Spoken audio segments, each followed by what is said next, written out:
شاہ صاحب کچھ فضائل سیدنا حضرت ابوبکر صدیق رضی اللہ تعالیٰ عنہ کے؟ فضائل اس سے بڑھ کے اور کیا، اگر ہم آپ کے نام کو ہی لے لیں تو آپ کا نام اکثر لوگوں کو پتہ نہیں ہے، کیونکہ آپ کے جو القاب بارگاہ نبوت سے آپ کو ملے تھے وہ اس قدر ڈومیننٹ تھے، اس قدر غالب ہو گئے کہ آپ کا اصل نام مغلوب ہو گیا۔ بالکل ایسے عبداللہ بن ابی قحافہ آپ کا نام تھا، اور ابو بکر پہلے آپ لقب کو لے لیں تو ابو بکر کا معنی ہوتا ہے، بکر ہوتا ہے جو سبقت لے جانے والا ہو، اور ابو بکر جو سبقت لے جانے والوں کا بھی باپ ہو۔ واہ! تو اس طرح نبی اکرم صلی اللہ علیہ وآلہ وسلم نے آپ نے خود ارشاد فرمایا کہ جس کے سامنے بھی میں نے دین اسلام پیش کیا اس میں ہر ایک کی طرف سے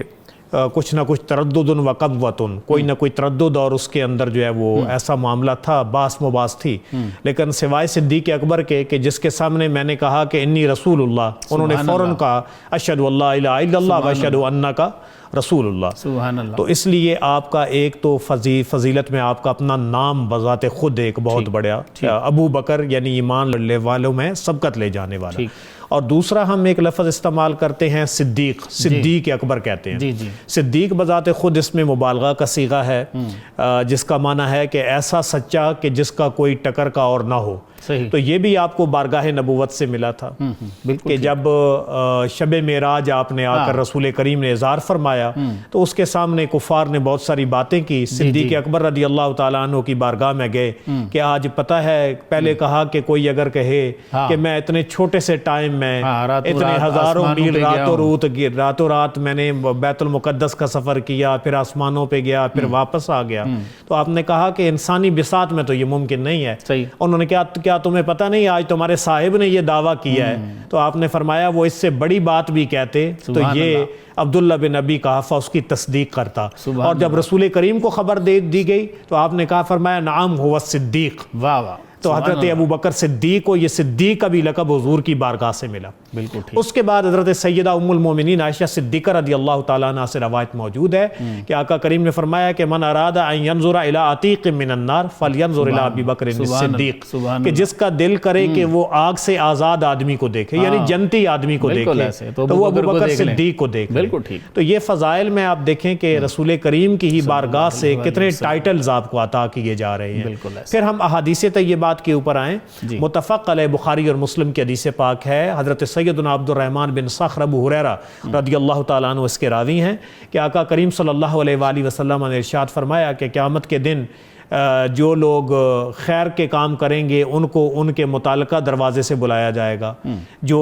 جہاد کریں گے باب الجہاد سے، جو روزہ رکھیں گے باب الریان سے، باب الصدقہ سے صدقہ کرنے والوں کو بلایا جائے گا۔ اور سب کا جب حضور نے تذکرہ کیا تو صدیق اکبر نے عرض کی حضور ہر ایک کو اس کے متعلقہ دروازے سے بلایا گیا کہ کیا کوئی ایسا بھی فرد ہے کہ جس کو جو ہے وہ یدعا فحل یدعا من تلک الابواب کلھا، من تلک الابواب کلھا، کیا کوئی ایسا بھی ہے جس کو تمام دروازوں سے بلایا جائے گا؟ تو رسول کریم نے فرمایا کہ نعم وانت وارجو ان تکون منہ، کہ مجھے امید ہے کہ وہ تو ہی ہے۔ اور یاد رہے مفسرین نے لکھا ہے تو اصول کے اندر کہ رجا کا معنی یا اللہ کے ساتھ شاید کا معنی پرہیپس وغیرہ، یہ جب اللہ اور اس کے رسول کی طرف منسوب ہوتے ہیں تو پھر یہ نہیں ہوتا کہ شاید، پھر یقین ہی ہوتا ہے، کیونکہ اللہ کی طرف سے بھی کبھی کوئی ایسی بات نہیں آ سکتی کہ جس میں ویریشن ہو۔ بالکل ٹھیک۔ اور سیدنا کسی جو ہے وہ نبی کی طرف سے بھی ایسی بات نہیں آ سکتی کہ وما ینطق عن الہوی ان ہوا الا وحی یوحی۔ تو نبی اکرم صلی اللہ علیہ وآلہ وسلم نے فرمایا کہ یہ تم ہی ہو۔ اور اسی طرح ایک اور ہمیں روایت ملتی ہے، اس کے بھی راوی حضرت ابو ہریرہ رضی اللہ تعالیٰ عنہ ہے، مسلم شریف کی، کہ رسول کریم صلی اللہ علیہ وآلہ وسلم نے پوچھا کہ تم میں سے کوئی ہے جس نے آج صدقہ کیا ہو، تم میں سے کوئی ہے کہ جس نے کسی بیمار کی تیمارداری کی ہو، کسی نے جنازہ اٹینڈ کیا ہو؟ ان تمام لوگوں میں صرف صدیق اکبر ہی تھے۔ سبحان اللہ۔ اور نبی اکرم صلی اللہ علیہ وآلہ وسلم نے پھر وہاں پہ آپ کو جو بشارتیں عطا فرمائیں وہ آپ کے فضائل میں آپ کا ہی حظ وافر ہے۔ پھر فضائل کے اعتبار سے دیکھا جائے تو جب رسول کریم صلی اللہ علیہ وآلہ وسلم کا دنیا سے انتقال کا وقت قریب آیا